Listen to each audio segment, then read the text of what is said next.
Now at 9, courtroom outburst. I am not suicidal. Jussie Smollett outraged after being sentenced to prison time. The judge admonishing the actor for the fake hate crime. This could only be described as pure perjury. Team coverage tonight, including reaction. A late blast of winter weather. Will it clear out for your morning commute? Fear in the suburbs. A high-end car heist that started downstate ends with a mother carjacked at gunpoint. Deltacron, what you need to know about the new variant. Play ball. A deal is reached between Major League Baseball and the Players Union. Psycho Bunny, the unique new clothing brand showcasing local artists. Fox 32 News at 9 starts now. No, I'm not staying. No. The wheels of justice turn slowly, and sometimes the hammer of justice has to fall, and it's falling right here, right now. Straight to jail. The judge refusing to delay an unexpected jail sentence for Jussie Smollett, despite desperate pleas from his legal team. And we have our first look tonight at Smollett's newest booking photo posted on the Cook County Sheriff's website. In a stunning display of emotion, Smollett could not hold back after learning his fate, delivering an outburst before being hauled off to serve time. Casey Cronus live tonight with a look at how this all unfolded. Casey. Natalie and Corey, there were many stunning moments in court today in a proceeding that took more than 5 hours. I am not suicidal. I am innocent, and I am not suicidal. And if anything happens to me when I go in there, I did not do it to myself, and you must all know that. After learning his fate, former Empire actor Jussie Smollett stands in dramatic fashion, shouting in court before being ushered away. I am not suicidal. I am not suicidal, and I am innocent. I could have said that I was guilty a long time ago. This followed a lengthy day in Judge James Lynn's courtroom, which started with Smollett's lawyers asking for a new trial, a motion that was ultimately denied. He is not a threat to the people of Illinois. Friends, former colleagues, and family members of the actor, including his 92-year-old grandmother, addressing the judge, pleading for leniency. That Jussie is loved and respected by all who know him. And I ask you, the judge, not to send him to prison.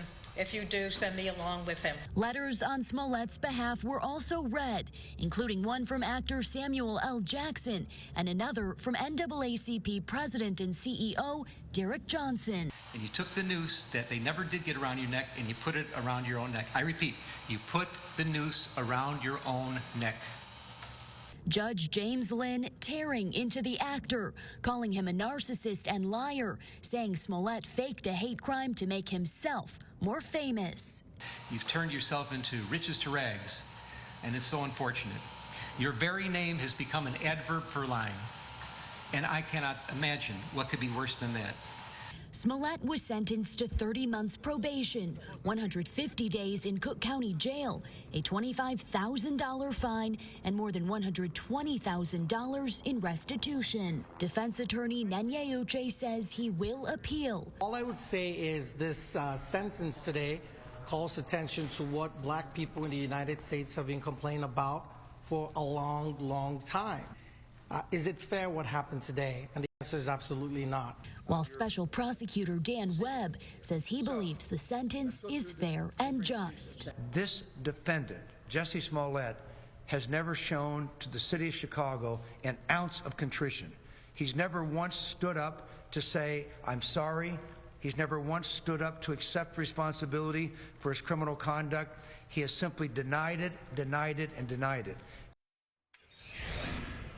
A spokeswoman with the Cook County Sheriff's Office says Smollett will be given a medical and mental health exam like anyone else who is ordered into custody. He will also be given a security assessment and placed in housing accordingly.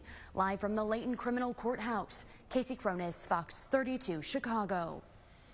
Well, Cook County State's Attorney Kim Foxx tonight with a scathing reaction to the sentence in an op-ed piece in Sun-Times that came out just about an hour ago. Fox said the justice system failed in this case. Fox says her office made the decision not to prosecute after the investigation uncovered portions of the story were untrue because Smollett paid the $10,000 bond and had never been accused of a violent crime. She goes on to say, quote, Smollett was indicted, tried, and convicted by a kangaroo prosecution in a matter of months. Meanwhile, the families of more than 50 black women murdered in Chicago over the last 20 years await justice.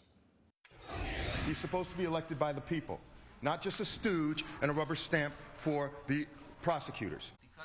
Defending their brother, Smollett's siblings maintain he is innocent. And now they deal with the reality that Smollett will be behind bars for months. Tia Ewing live tonight with more reaction. Well, the Smollett family, they are not happy with today's sentencing, saying that their brother had no prior record and they are, quote, very, very disappointed. He's in jail for 5 months. That is unacceptable for being attacked. Outside the courtroom, Jussie Smollett's family wasn't pleased with the sentencing. This was not for Cook County. This was not for the residents and the constituents of Cook County. This was for online extremists, all right, online extremists who want blood and want to criminalize certain people regardless. They don't care about the details of this case. They don't even care about what crime they think he committed. This was all intentionally planned to punish someone because they don't agree with the demographic or they don't agree with his politics. The Smolletts were even more displeased with the closing statements made by Judge James Lynn. The damage you've done to yourself is way beyond anything else that can happen to you from me. Smollett's Jewish grandmother spoke in court about her grandson's character. She believes the sentence was harsh because of his race. We have to stop young black men from being abducted into the prison system. Chicago Mayor Lori Lightfoot issued a statement on the case. It says in part the city feels vindicated in today's ruling that he is being held accountable and that we will appropriately receive restitution for his actions. Smollett supporters disagree, saying any time behind bars is too severe. The man that occupied the White House was accused of telling thousands of lies. And as long as he remains free, Jussie should remain free. And power to the people. Now, former Chicago Police Superintendent Eddie Johnson did give me a statement by phone. It reads in part, if Jussie Smollett had taken some accountability for what occurred, the judge would not have been as harsh. Now, Johnson went on to say he would have been satisfied with restitution and an apology. Live tonight, Tia Ewing, Fox 32, Chicago. Tia, thank you very much.